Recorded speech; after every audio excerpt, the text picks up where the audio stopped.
बिस्मिल्लाहिर्रहमानिर्रहीम। अस्सलाम वालेकुम जी। आज इस्लाम आबाद हाई कोर्ट से एक बहुत बड़ी खबर आई है। इस्लाम आबाद हाई कोर्ट ने पाकिस्तान तहरीक इंसाफ के 8 MNAs का मेंबर कौमी असम्बली का जो जिस्मानी रिमांड हुआ था, इस्लाम आबाद हाई कोर्ट ने ATC का जो फैसला है वो कलअदम करार दिया है। याद रहे, ये जो जिस्मानी रिमांड मंजूर हुआ था, ये पार्लियामेंट हाउस से जो गिरफ्तार हुए थे पाकिस्तान तहरीक इंसाफ के 8 MNAs, उनका जिस्मानी रिमांड जो ATC ने किया था, इंसदाद दहशतगर्दी अदालत ने जिस्मानी रिमांड मंजूर किया था 8 दिन का, वो जो है इस्लाम आबाद हाई कोर्ट ने जो है वो मुस्तरद किया है। इस्लामाबाद हाई कोर्ट के 2 रुकनी बेंच ने इस केस की समाअत की है। चीफ जस्टिस आमिर फारूक और जस्टिस समन रिफत इम्तियाज़ ने इस केस की समाअत की है। जस्टिस समन रिफत ने इस केस की समाअत की है। केस के रिमार्क्स जो है जस्टिस आमिर फारूक ने जब FIR सुनी, वो जो FIR इस्लामाबाद पुलिस की जानिब से दर्ज की गई थी इन 8 MNAs पे, वो सुनी तो उन्होंने कहा, चीफ जस्टिस आमिर फारूक के रिमार्क्स की मैं बात कर रहा हूँ, उन्होंने कहा कि ये बहुत अरसे बाद एक कमेडी सुनने को मिली है। इस तरह की कमेडी जो है बहुत अरसे बाद सुनने को मिली है। वो अदालत में कह के लगाते रहे बार बार।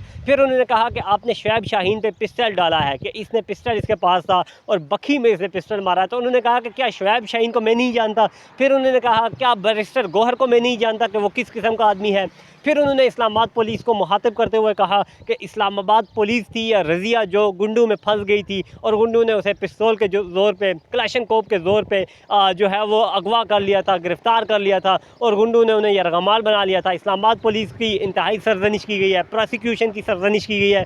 चीफ जस्टिस आमिर फारूक ने अपने दबाग रिमार्क्स दिए। उसके बाद चीफ जस्टिस ने कहा कि आप लोगों ने 8 रोज़ का जिस्मानी रिमांड पे लेकर इनसे क्या बरामद करना था। ये चीफ जस्टिस आमिर फारूक और जस्टिस समन रिफत के रिमार्क्स से।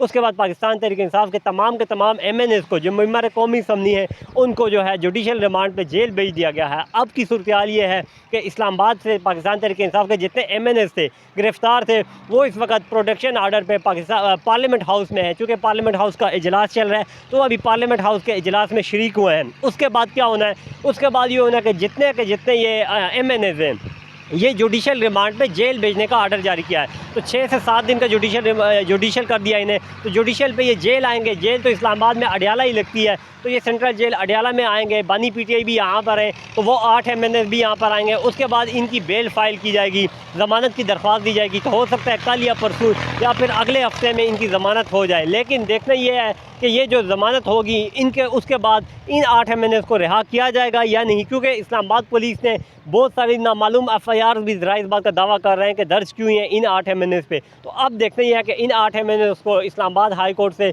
जो रिलीफ मिला है वो आगे कायम रहता है या नहीं। लेकिन पाकिस्तान तहरीक इंसाफ के MNAs के लिए, पाकिस्तान तहरीक इंसाफ के वर्कर्स के लिए खुशखबरी है, क्योंकि तरक में जलसा होने जा रहा है, लाहौर में जलसा होने जा रहा है और इन 8 MNAs की गिरफ्तारी इंतहाई संजीदा ले रही थी पाकिस्तान तहरीक इंसाफ के। अगर ये गिरफ्तार हुए तो जलसा कैसे होगा। तो अब जो है पाकिस्तान तहरीक इंसाफ के कारकुनान जो है वो जलसे की तैयारी मेरे ख्याल से उन्हें करनी होगी, क्योंकि कल अडियाला जेल से बानी PTI ने यही पैगाम दिया था कि कल जो है, अब जो है जलसे की तैयारी करें और कौम जो है एहतजाज के लिए तैयार रहे। तो ये इस्लामाबाद हाई कोर्ट की ताज़ा तरीन सूरत हाल थी। इस वक्त मैं अडियाला जेल के बाहर मौजूद हूँ। यहाँ की भी जो अपडेट होगी इंशाल्लाह आप तक पहुँचाते रहेंगे।